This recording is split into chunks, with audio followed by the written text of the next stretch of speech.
옆 사람한테 인사합니다. 사랑합니다. 축복합니다. 네. 한 번 더 인사합니다. 당신은 축복의 통로입니다.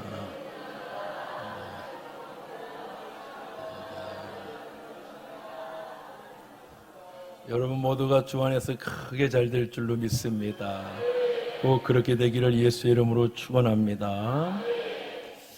읍참마속이라는 사자성어가 있습니다. 그것은 한마디로 결단한다는 겁니다. 단호하게 결단한다 그런 거죠. 김유신 장군이 젊을 때에 기생집에서 노는 걸 좋아했던 것 같습니다. 어느 날 어머니가 불러서 너 그러면 안 되잖아. 그래서 이제 김유신 장군이 너는 나라를 위해서 쓰임 받을 애가 그러면 되겠니? 그래서 자기의 인생을 설정을 다시 하죠. 나 이제 기생집 가지 말고 열심히 공부하고 또 내가 잘 살아야 되겠다. 그렇게 결단했는데 어느 날 너무 피곤해서 잠깐 마루에서 졸았더니 이 말이 늘 가던 대로 간 거죠. 다시 기생집으로 간 거예요. 그러니까 김유신이가 칼로 그 애마를 탁 비었다고 그러잖아요. 읍참마속이죠. 결단한 거예요. 난 이렇게 안 살 거야. 이렇게 결단했습니다. 우리 인생도 오늘 이 예배를 마치고 나면 여러분들도 결단하고 여러분 인생이 변화되는 놀라운 은혜가 있기를 주의 이름으로 축원합니다. 저는 머뭇거리는 것을 참 잘하는 것 같습니다. 모두가 다 그렇죠. 머뭇거리는 겁니다. 이게 주저주저 하는 거예요. 이 머뭇거리는 것 때문에 손해를 많이 봅니다. 특히 이 가정에서나 부부관계나 이런 삶을 살 때에 이 머뭇거리는 것 때문에 손해를 많이 봅니다. 이 머뭇거리는 것 때문에 관계가 멀어지고 관계가 깨집니다. 마음은 가득한데 자꾸 머뭇거리는 겁니다. 표현해야 되고 즉시로 뭔가를 해야 되는데 머뭇거리는 겁니다. 미안해. 내가 잘못했어. 내가 사과할게. 라고 하고 싶은데 참 희한하게 자존심이라는 게 발목을 딱 잡고 내 입술을 콱 쥐어잡고는 그거를 허용을 하지 않습니다. 그러면 되는데 어떤 경우는 80을 살고 90을 살면서 아버지 마음에 늘 자녀들에 대해서 잘못한 것이 미안한 겁니다. 언젠간 해야지 주저하다가 머뭇하다가 기회를 놓치고 영정 속의 인물이 돼버립니다. 딸들도 아들들도 늘 엄마 아빠한테 투덜거렸지만 사실 마음속 깊은 곳에는 고마움이 가득합니다. 엄마가 고맙고 아빠가 고맙습니다. 언젠간 해야지. 머뭇거리다가 아빠가 어느 날 하나님 품으로 가버려요. 그러면 마지막 화장터에 가서 아빠의 관이 들어갈 때 딸들이 눈물을 흘리면서 울부짖죠. 아빠 들어가지 마, 가지 마. 왜냐? 못다한 말이 있기 때문이에요. 가슴에 있는 말을 못했기 때문입니다. 아빠 고마웠어. 아빠 미안했어. 아빠 사랑해. 이 머뭇거리다가 놓치는 것들이 너무 많습니다. 저는 60줄로 가까이 가고 있는데 인생이 머뭇거리다가 놓친 게 너무 많아서 지나고 나보니까 억울합니다. 내 결혼 28년이 지나고 있는데 미리 좀 알았더라면 그 28년 동안에 지금보다 훨씬 더 잘 살았을 텐데 좀 억울합니다. 제 자신에게. 왜 이렇게 머뭇거렸을까? 왜 이렇게 주저했을까? 그 속에는 두려움이 있었습니다. 알게 모르게 무언지는 잘 모르겠지만 두려운 겁니다. 내가 그렇게 하면 나를 잃어버릴까 봐. 또 내가 그 사람한테 사과하고 다가가면 내가 무너질까 봐. 근데 사실 다가갔더니 무너진 게 아니라 세워지고 깨지는 게 아니라 아름답게 만들어지더라는 것입니다. 주저 머뭇 언젠가는 내 아내한테 저희들이 목회자들의 모임을 이렇게 하다 보면 다 사모님에 대한 미안한 감정과 고마움의 감정이 있습니다. 근데 주저주저 머뭇거리다가 왜 이렇게 머뭇거리다가 때를 놓칩니다. 그리고 그냥 사는 겁니다. 마음속에 여전히 그 상처기들이 여전히 있는데 지난주처럼 지워지지가 않는 겁니다. 용서와 사과의 지우개로 지워지지가 않고 그냥 살아갑니다.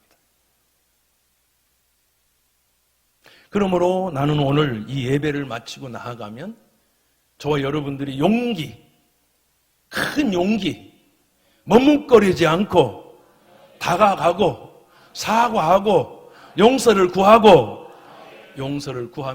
또 사과를 받은 사람은 여러분 지난주에 얘기한 것처럼 인생의 지우개로 괜찮아 하고 지워서 여러분의 남편이, 아내가, 자녀가, 우리 모두가 다 새로운 거듭난 인생의 축복의 삶을 살 수 있기를 예수님 귀하신 이름으로 축원합니다. 할렐루야. 그렇습니다. 삼전도의 굴욕이 있습니다. 이 삼전도의 굴욕을 보면 인조시대의 청나라가 홍타이즈라는 사람이 여러분 많은 군대를 이끌고 조선을 침공하죠. 강화로 도망가다가 막혀서 여러분이 잘 아는 것처럼 남한산성으로 오게 됩니다. 남한산성의 군량비를 최대한으로 갖고 왔지만 홍타이즈는 2배가 넘는 큰 군대를 이끌고 여러분 밖에서 기다리고 있습니다. 그해 겨울이었습니다. 더구나 그 겨울은 참으로 추웠습니다. 어린 병사들이 꽁꽁 얼어서 죽어가기 시작하고 먹을 게 30일이 되기 전에 거의 식량이 다 떨어졌습니다. 굶고 배고픔에 얼어서 죽어가고 있었습니다. 그때 여러분이 잘 아는 것처럼 최명길이가 왕에게 나아가서 인조에게 이렇게 백성을 기억하옵소서. 전하, 백성이 얼어 죽고 있나이다. 어린 병사들이 얼어 죽고 굶어 죽고 있나이다. 그 얘기는 뭐냐면 가서 머리를 조아리고 항복하고 굴복하라는 얘기입니다. 많은 신하들은 먹을만 하니까 아닙니다. 전하, 이래는 아니 된다고. 그러나 59일이 되던 해 왕까지도 먹을 게 없어졌습니다. 그러자 그는 밖으로 나가서 3번 절하고 9번 머리를 땅에 쿵쿵 소리 날 정도로 쿵쿵 하고 항복을 합니다. 많은 사람이 죽을 때까지 주저하다가 머뭇하고 신하들끼리 서로 싸우다가 결국 그는 비참한 항복을 합니다. 사랑하는 여러분, 나는 만약에 우리 성도들이 어려움을 당한다면 나는 10번이라도 무릎을 꿇을 것 같아요. 비굴합니까? 아니요. 그게 아버지입니다. 아버지는 자녀를 살려야 됩니다.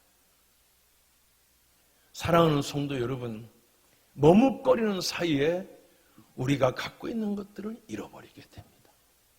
누가복음 15장은 탕자가 나옵니다. 여러분이 잘 아는 것처럼 탕자는 많은 아버지의 재산을 갖고 와서 멋진 인생을 살다가 모든 것을 잃어버렸습니다. 그는 가뭄이 오고 흉년이 들자 가진 걸 다 하랑방탕하고 남은 인생을 살려고 연명하려고 돼지를 칩니다. 여러분이 잘 아는 것처럼 팔레스타인들은 돼지를 먹지 않습니다. 양과 쇠고기를 먹어요. 돼지를 친다는 것은 가장 하찮은 일을 하고 있는 거예요. 배가 고파 죽을 것 같아요. 가뭄이 들었으니까 여러분 돼지가 먹는 쥐염 열매, 이 꼭 아카시아 열매 같은데요, 떫었습니다. 떫은 그 열매라도 먹으려고 하는데 그것조차도 주인이 주지 않고 먹을 게 없어요. 그러자 이 친구는 머뭇거리던 인생을 다시 생각합니다. 내 아버지 집에는 넉넉한 품꾼이 얼마나 많은가. 그 친구가 쥐염 열매를 먹고 돼지의 그 똥을 치우면서 고생한 것은 딱 하나입니다. 아버지께로 가고자 하는 마음이 있었지만 머뭇거리는 겁니다. 그냥 가면 되는데 그는 결단합니다. 더 이상 머뭇거릴 수가 없습니다. 죽을 수가 없습니다. 그래서 그는 걸어갑니다. 그리고 그는 이렇게 생각합니다.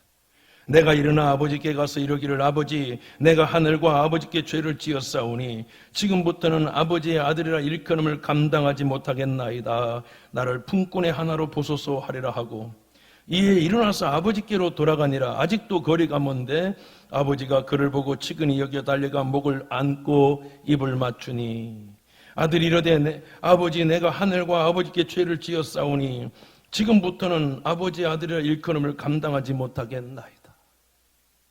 아니 여러분 얼마나 어리석었습니까? 쥐염 열매도 못 먹고 자기 자신이 너무 고통스럽고 춥고 구박받고 그랬던 모든 것들은 여러분 자기가 조금만 빨리 머뭇거리지 않고 주저하지 않았더라면 아버지가 나를 내칠 거라고 생각하고 두려워했던 그 마음 큰 두려움 조금만 용기를 가졌더라면 그는 다가면 아버지가 지금 달려와서 그 머리를 어긋맞고 울면서 말하기를 뭐라고 했냐면 저에게 손가락지에 가락지를 끼워줘라. 그리고 좋은 옷 내가 준비한 옷이 있었지? 그거 갖다 입혀라. 이미 아버지는 이 아들이 오기를 기다리고 있었어요. 좋은 옷이 준비됐어요. 살찐 송아지를 잡아라. 잔치를 벌이자. 그러니까 지금까지 고생하고 지금까지 아팠던 것, 이 머뭇거렸던 것들은 아버지의 문제가 아니라 나의 문제입니다. 우리의 가정들이 지금 여러분과 제가 이렇게 아픈 것은 누구의 문제가 아니라 머뭇거리고 있는 미안한 마음, 화해해야지, 사과해야지, 가서 서로 용납하고 서로 다시 회복해야지 하는 마음이 누구나가 다 있는데 이거를 표현하고 먼저 손 내밀지 못하고 머뭇거리는 두려움 때문에 우리의 가정들이 부모와 자녀들이 부부간에 모든 일들이 얽혀 있는 것입니다. 오늘 예배를 마치고 나아가면 여러분 주저하지 말고 머뭇거리지 말고 오늘 믿음으로 나아가기를 예수님의 이름으로 축원합니다. 제가 지난주에 연필 위에는 지우개가 있다고 했습니다. 근데 참 희한한 게 지우다 보면 금방 연필은 아직도 많이 남아 있는데 지우개가 금방 달아 없어집니다. 몇 번만 지우면 위에 있는 조그마한 지우개, 이게 문제입니다. 그래서 연필은 한 자루지만 지우개는 더 큰 것이 필요합니다. 우리 인생에 지우려고 하는 마음도 필요하고 먼저 손 내미는 것도 필요하다. 그래서 우리가 손 내밀고 사과하면 언제나 우리가 믿음의 지우개로 용서와 사랑의 지우개로 지워주면 여러분의 인생은 아름다운 하나님의 은혜로 그려지게 될 줄로 믿습니다. 주저하지 마세요.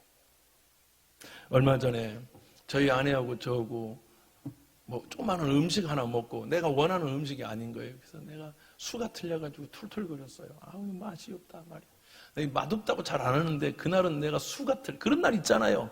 살짝 음식 말고 그냥 괜히 짜증나는 날이 있잖아요. 여러분은 그런 날이 없는 것 같습니다. 미안합니다. 저는 있습니다. 그래서 오면서 계속 얘기했어요. 맛이 없다, 맛이 없다. 나 진짜 내가 칼국수였어요, 칼국수. 난 칼국수에 목숨을 거는 남자인가 봐. 바지락 칼국수. 근데 정말 좀 죄송하지만 아니었어요. 그날 꼭 먹고 싶은.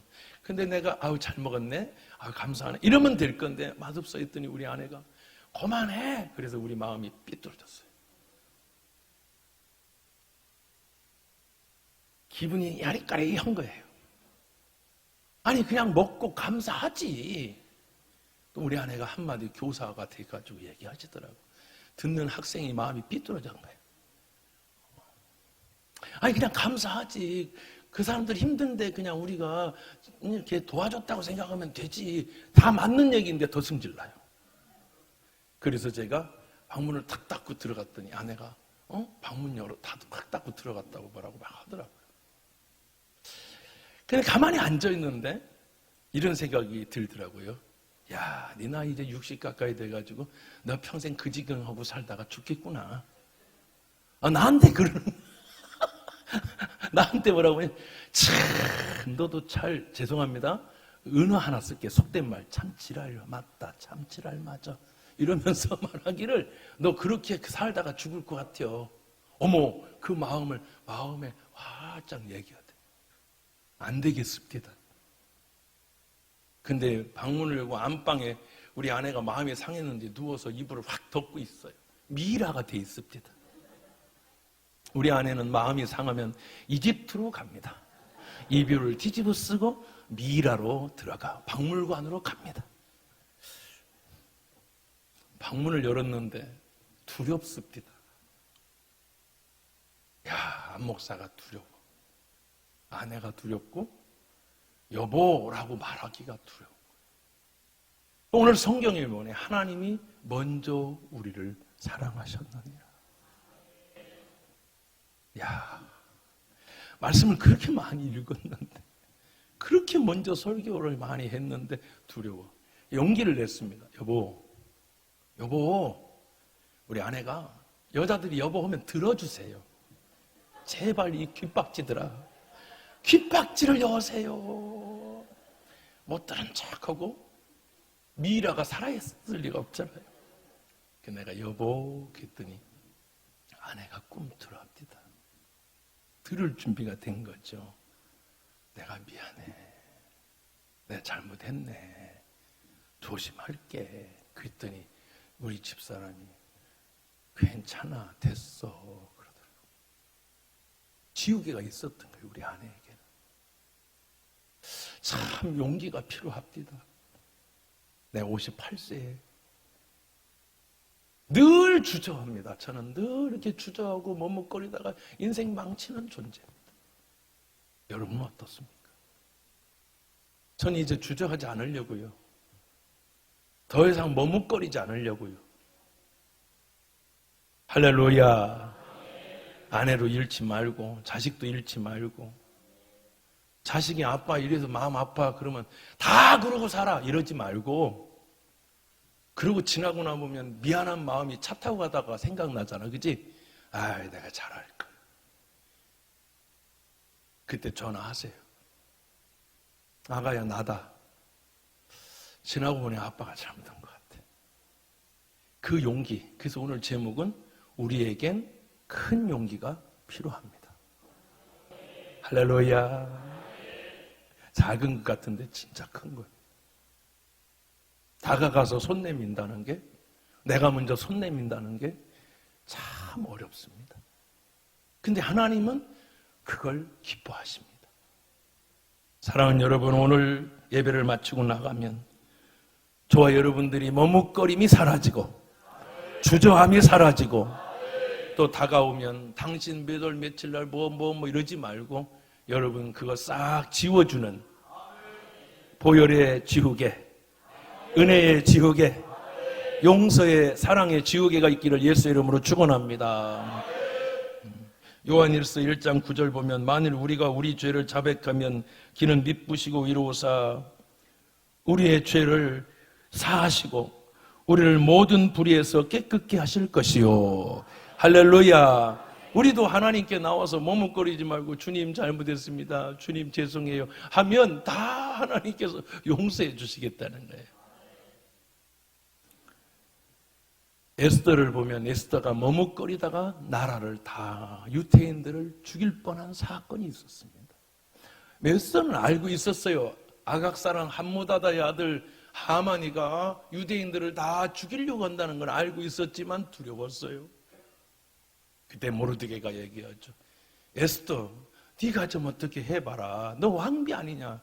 아이고 오빠, 오라버니, 사촌 오라버니, 제가요 한 달 동안 부름받지 않고요 왕에게 부름받지 않은데 나가면 죽임을 당해요. 왔을 때 사건 모르세요? 이때를 위함인 지 어찌 아느냐.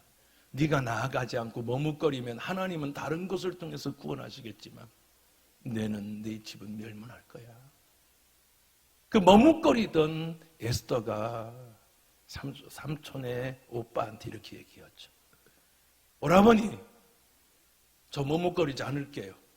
내 시녀들과 함께 사흘 동안 금식하고 왕에게 나아가리니 죽으면 죽으리이다. 머뭇거리지 않고 나아갔더니 아하스로 왕이 마음이 다 준비가 돼 있었어요. 머뭇거렸더라면 나도 죽고 그렇게 나를 키워준 모르드게도 죽고 유태인 민족이 다 멸살당했겠지만 머뭇거리지 않고 나아가니까 죽음의 사건이 축제의 사건으로 바뀌게 되었더라는 거예요. 여러분이 머뭇거리는 순간 가정은 무너지고 내 남편과 아내와 자녀가 무너지지만 오늘 내가 회개의 마음으로, 사과의 마음으로 아내에게 다가가고 남편과 자녀에게 다가가면 무너지려고 했던 것들이 다시 세워지고 슬픔이 변하여 기쁨이 되고 절망과 좌절이 변하여 춤을 추는 놀라운 기적이 일어나게 될 것입니다. 우리에게는 큰 용기가 필요합니다. 우리 하나님이신 예수님이 하나님의 자리를 버리고 죄인의 자리로 내려온 용기,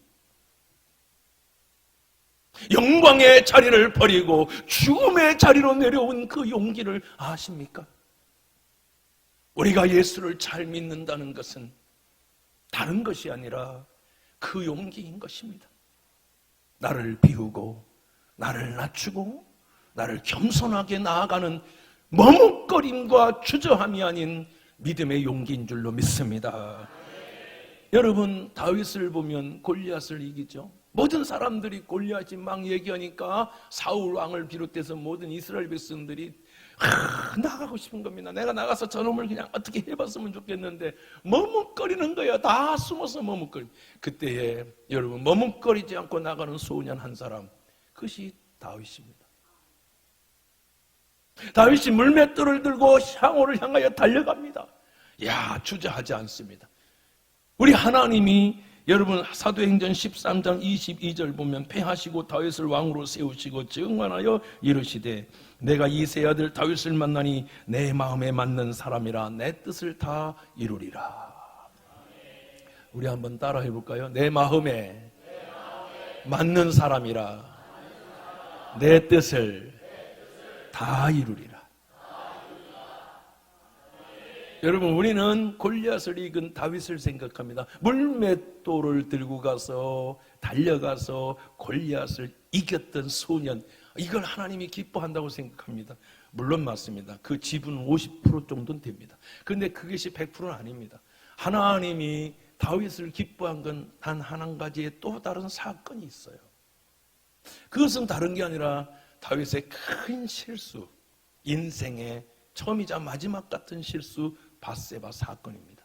남의 아내를 취하고 그 남편을 전쟁터에 앞장서서 죽였던 사건입니다.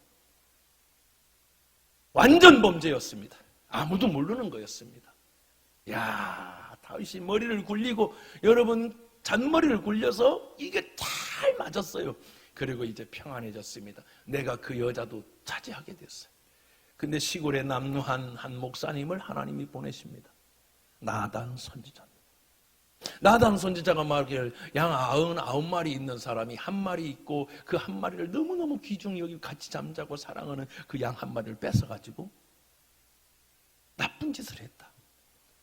다윗이 막 노배하면서 그런 인간이 다 있느냐, 내 가만두지 아니하리라. 그러니까 나단 선지자가 당신이 그 사람입니다.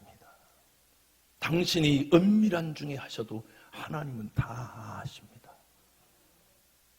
그러자 다윗이 어떡합니까? 잠깐 나가시오. 그리고 머뭇거립니까? 주저합니까? 나단이 앞에서, 그 시골 교회 목사님 앞에서 왕인데 한 번도 전쟁에 진 적이 없는 완벽한 군인, 말 한마디면 이루어지는 모든 것들을 갖고 있는 권력 앞에 자기는 왕관을 벗습니다. 왕의 옷을 벗습니다. 그 즉시로 무릎을 꿇고 그 순간부터 금식합니다. 물도 마시지 않고 단식하며 곡기를 끊고 회개합니다. 하나님은 그걸 보셨습니다. 주저한다면. 어떤 사람이 이럽니다. 내가 100일 금식하고 내가 뭐 40일 금식하고 며칠 우리 주님이 그럽니다. 너 왜 그러니? 믿음 좋은 거가 아니라 즉시로 머뭇거리지 않고 10분만 기도하면 응답됩니다. 제가 방문 확 닫고 가니까 2분 만에 말씀하시더라고요. 주여 하니까 너 왜 그러니? 그러시다. 너는 그 고집 때문에 네 아내를 슬프게 할 거야. 관뚜껑 들어가서 뭐 할래? 그러십니다. 우리가 오늘 깨닫고 머뭇거리지 말고 주저하지 말고 내가 먼저 손 내밀고 내가 먼저 사과하고 내가 먼저 용서를 구하면 하나님이 이 모든 것을 너에게 더하여 주시리라. 믿으시면 아멘. 내 종 다윗을 만나니 내 마음에 맞는지라. 사랑하는 여러분, 기드온의 300용사는요 미디안이 12만 5천 명을 이끌고 이스라엘을 침범합니다. 이스라엘 다 모여 하니까 3만 2천 명이 모였습니다. 4분의 1도 안 됩니다. 이거 큰일 났어요. 큰일 났나? 이거 어떡하지? 그런데 하나님 뭐라고 하냐면, 야, 너무 많다. 아, 나 진짜 전쟁 나가야 되나? 뭐 해야 되나? 아, 이거 큰일 났네. 무섭네. 이 머뭇거리는 사람들. 딱 하나예요. 머뭇거리는 사람들은 집으로 돌아가. 그러니까 3만 1,700명이 돌아갔어요. 300명만 남았습니다. 머뭇거리지 않는 사람들. 하나님 말씀하면 즉시로 순종할 수 있는 사람들. 근데 하나님은 그 300명을 하나의 머리카락도 상하지 않게 만드시고 승리의 노래를 부르게 하셨습니다. 여호와 니시의 깃발을 세우게 하셨습니다. 당신이 머뭇거리지 않는다면 당신의 가정은 머리털 하나도 상하지 않고 당신의 아내는 가슴 찢어지지 않고 당신의 자녀들은 믿음의 말씀 안에서 건강한 하나님의 자녀로 세워지게 될 것이에요. 머뭇거리는 순간. 이사야 6장에 보면 주님이 내가 누구를 보낼고 내가 누구를 보내야 될고 그럴 때 이사야가 머뭇거리지 않습니다. 따라합시다. 주여 내가 여기 있나이다. 오늘 하나님이 머뭇거리지 않는 그 사람을 찾을 때에 우리 경기중앙교회 성도들이 주여 내가 여기 있습니다. 주여 종이 여기 있습니다. 할렐루야. 그 사람이 승리자인 것입니다. 그 사람이 하나님의 사람이요 믿음의 사람인 것입니다. 다른 게 아니에요. 기도를 많이 하네 뭐네 아주 중요하지만 머뭇거리면서 여전히 과거의 지우개를 지우지도 못하면서 100일 기도나 그 믿음 아닙니다. 행함이 없는 믿음은 그 자체가 죽은 것입니다. 그러므로 사랑하는 여러분, 저와 여러분이 용서와 사랑에 머뭇거림이 없기를 예수의 이름으로 축원합니다. 사과하면 또 머뭇거려. 생각해 볼게. 여자들, 남자들, 우리 자녀들 그러지 말아요. 주께서 우리의 주홍빛 같은 죄, 진홍빛 같은 죄도 우리가 회개하면 흰 양털처럼, 흰 눈처럼 용서하시리라. 이 은혜가 있기를 원하시면 아멘 하시기 바랍니다. 요셉은요, 형들한테 은 20냥에 팔렸지 않습니까? 게다가 자기 옷을 찢고 거기다가 양의 피를 바르고 온갖 짓을 하는 것을 다 보았습니다. 용서가 안 됩니다. 그 일로 요셉은 얼마나 많은 힘든 어려움을 당했습니까? 요셉이 총리가 돼서 가뭄이 오자 그 형제들이 먹을 걸 사러 여러분 2년 만에 옵니다. 앞으로 5년이 더 남았어요. 형제들을 가만히 보니까 형제들이 우애가 베냐민 자기 동생 데리고 오라 하니까 유다가 말하기를 우리 아버님이 사랑하니까 차라리 나를 죽이세요. 차라리 내가 볼모가 될게요. 내 동생만큼은 안 됩니다. 내 동생 하나를 잃었는데 또 잃을 수는 없습니다. 요셉이 알았습니다. 야, 이들이 진짜 사과를 하고 있구나. 이들이 깨달았구나. 그러고 나중에 뭐라고 합니까? 형님들, 나 요셉입니다. 그러자 형들이 무릎 꿇고 벌벌 떱니다. 이제 큰일 났다. 이제 큰일 났다. 요셉이가 우리를 가만두지 않을 거야. 그럴 때 요셉이 얘기합니다. 성경에 보니까 요셉이 창세기 45장 3절에 요셉이 그 형들에게 이르되 나는 요셉이라. 잘 보세요. 내 아버지께서 아직 살아계십니까? 형들이 그 옆에서 놀라서 대답을 못하더라. 요셉이 형들이 이르되 내게로 가까이 오세요. 그들이 가까이 가니 이르되 나는 당신들의 아우, 내가 총리고 권력 있는 칼든 사람이 아니라 나는 당신의 형제 아우 요셉입니다. 당신들이 애굽에서 파는 요셉이라고요. 당신이 나를 이곳에 팔았다고 해서 근심하지 마세요. 한탄하지 마세요. 하나님이 생명을 구원하시려고 나를 당신들보다 먼저 보내신 것입니다. 할렐루야. 요셉은 지옥에도 있었고요. 요셉이는 먼저 손을 내미는 손도 있었어요. 요셉이가 될 수 있었던 것은 요셉은 용서도 있고 먼저 나아가는 주저함이 없어요. 이렇게 얘기하죠. 2년밖에 되지 않았어요. 형님들 앞으로 5년 동안 더 극심한 이런 가뭄이 있을 거예요. 흉년이 들 거예요. 아버지를 모시고 다 오세요. 이미 집도 준비했고요. 애들 학교 갈 것도 다 준비해놨어요. 형님들 하나도 걱정하지 마세요. 왜 요셉이를 예수의 모형으로 말하는가?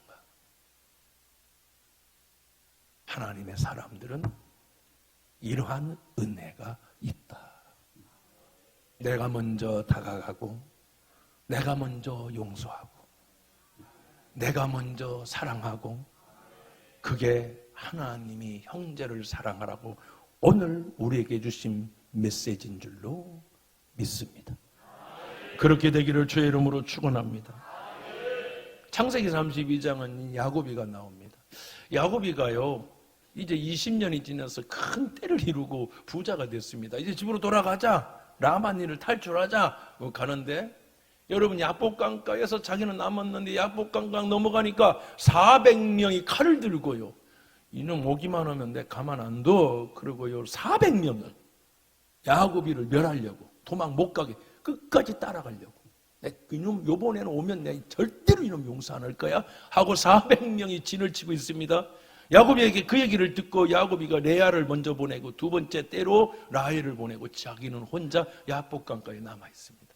한 때를 치면 두 번째 때는 도망가고 두 번째까지 치면 나 혼자 도망가야지 라고 생각하는 천사와 씨름을 합니다. 내 이름이 뭐냐? 머뭇거리다가 두 번째로 나온 야곱입니다. 나는 늘 주저주저합니다. 나는 늘 머뭇합니다. 그래서 나는 발 뒤꿈치나 잡는, 뒷북이나 치는 머뭇거리는 인생 야곱입니다. 그러니까 주님이 너를 이제 머뭇거리지 말고 너는 이스라엘이 되라. 할렐루야. 이스라엘이 되라. 앞서가는 자가 되라. 그러니까 창세기 33장 1절에 가면 막 앞서갑니다. 막 뛰어갑니다. 뛰어가서 레아를 만나고 라헬을 만나고 니들 뒤에 있어. 그리고 형을 만나러 달려갑니다. 달려가자마자 어떡합니까? 무릎을 꿇고 절을 합니다. 그리고 이렇게 얘기해요. 머뭇거리지 않고 이렇게 얘기해. 형님 죄송합니다. 형님 미안합니다. 그러니까 놀라운 것은 그를 죽이려고 400명이나 데리고 있던 야곱이가 그 칼을 버려요. 그리고 어떡합니까? 목을 어글만고 통곡을 하고 웁니다. 그리고 칼을 들고 있는 자들한테 칼을 버려라.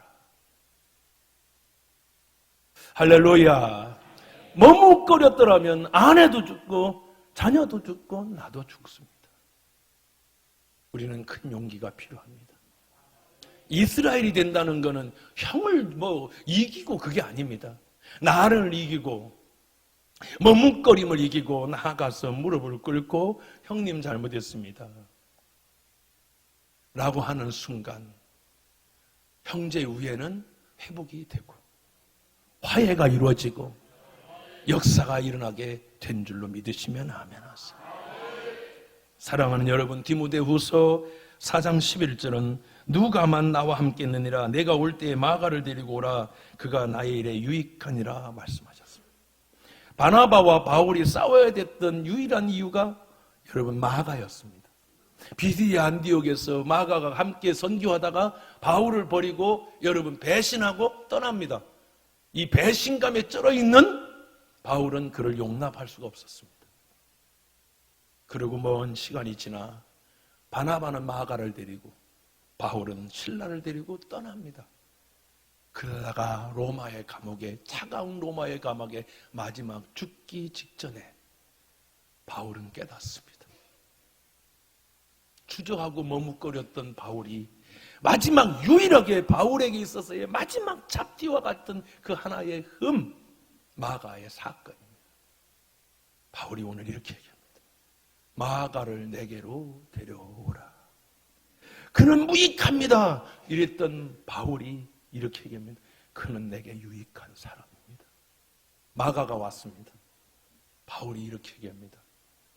미안하다. 내가 잘못했다. 마가가 여러분 무릎 꿇고 통곡을 합니다. 아닙니다. 사랑하는 성도 여러분, 우리는 큰 용기가 필요합니다. 우리는 다 머뭇거리고 주저합니다. 어머니들이여, 자녀들에게 사과해야 될 때 사과하십시오. 아멘 하세요. 다시 아멘. 이렇게 설교 듣고도 입 다물면 어떡하자는 거야. 남편들이여, 아내한테 사과하세요. 가슴에만 두지 말고, 영정 속에서만 두지 말고, 지금 하면 당신의 아내의 상처기는 지워질 것입니다. 당신의 아들의 트라우마도 사라질 것입니다. 그리고 당신의 가정은 믿음의 명문 가면으로 하나님이 그려 놓으실 것입니다. 주여, 우리를 불쌍히 여겨주세요. 주여, 머뭇거리지 않고 나아가게 해주세요. 저와 여러분이 이 은혜가 우리 안 목사와 여러분 모두에게 있기를 주의 이름으로 축원합니다. 기도합시다.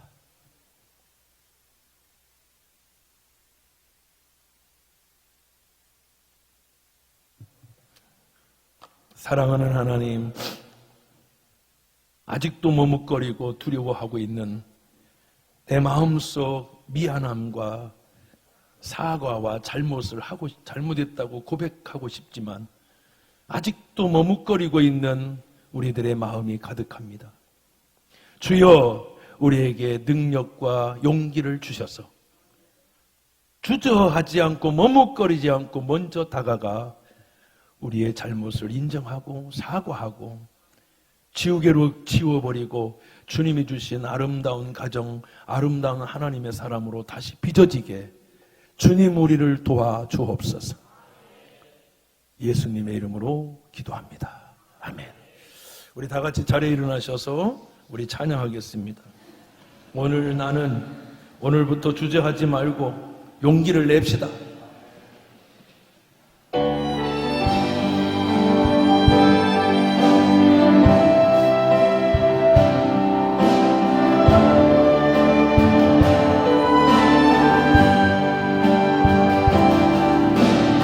내가 먼저 손 내밀지 못하고 내가 먼저 용서하지 못하고 내가 먼저 웃음 주지 못하고 이렇게 머뭇거리고 있네. 그가 먼저 손 내밀기 원했고 주여, 그가 먼저 용서하길 원했고 그가 먼저 웃음 주길 원했네. 나는 어찌된 사람인가.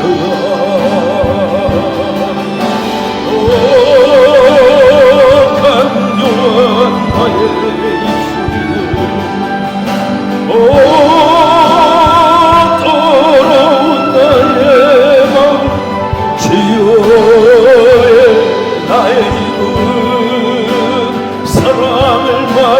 말하면서 왜 나의 마음은 화해를 말하면서 왜 내가 먼저 찾을 수 없는 것 왜 내가 먼저 손해볼 수 없는가 나는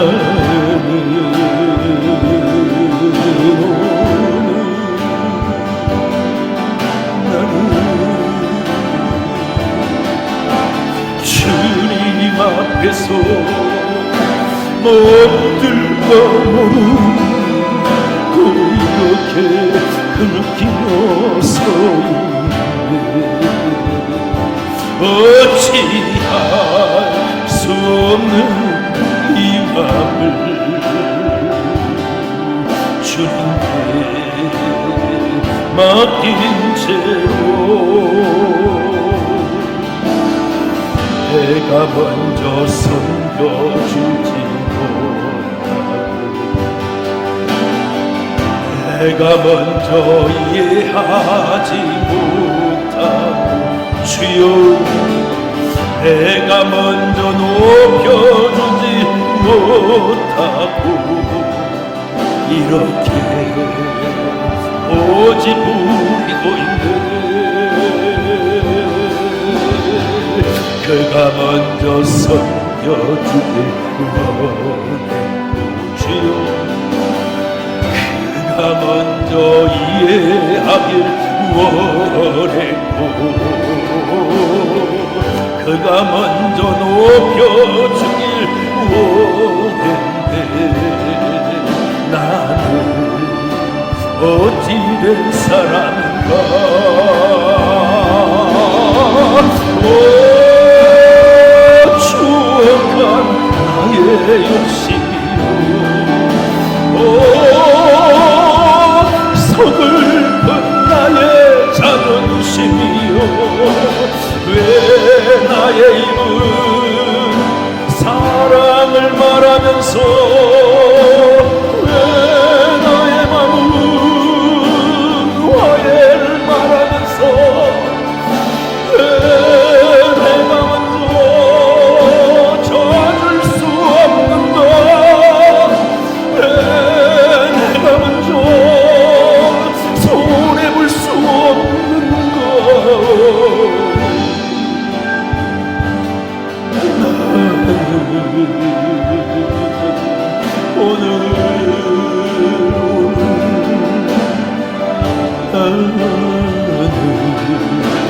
주님 앞에서 몸들과 모르고 이렇게 흐느끼며 서 있네 어찌할 수 없는 이 맘을 주님께 맡긴 채로 우리 마음속 깊은 곳에 있는 미안해, 엄마 사랑해, 여보 사랑해, 그리고 내가 그렇게 하고 싶었던 깊은 곳에 있는 그 말을 성령님 듣고 머뭇거리고 주저하지 않도록 회사에서, 가정에서, 학교에서 있는 곳에서 우리가 그리스도인들 성령이 말씀하는 걸 잘 듣고 머뭇거리지 않게 하여 주옵소서. 지금은 우리 주 예수 그리스도의 귀하신 은혜와 하나님 아버지의 극진하신 사랑과 보혜사 성령님 감동 감화 역사하심이 오늘 머뭇거리지 않고 나아가 용기, 큰 하나님이 주신 용기를 가지고 다시금 승리하기를 원하는 주의 자녀들에게 영원토록 함께 계실지어다. 아멘.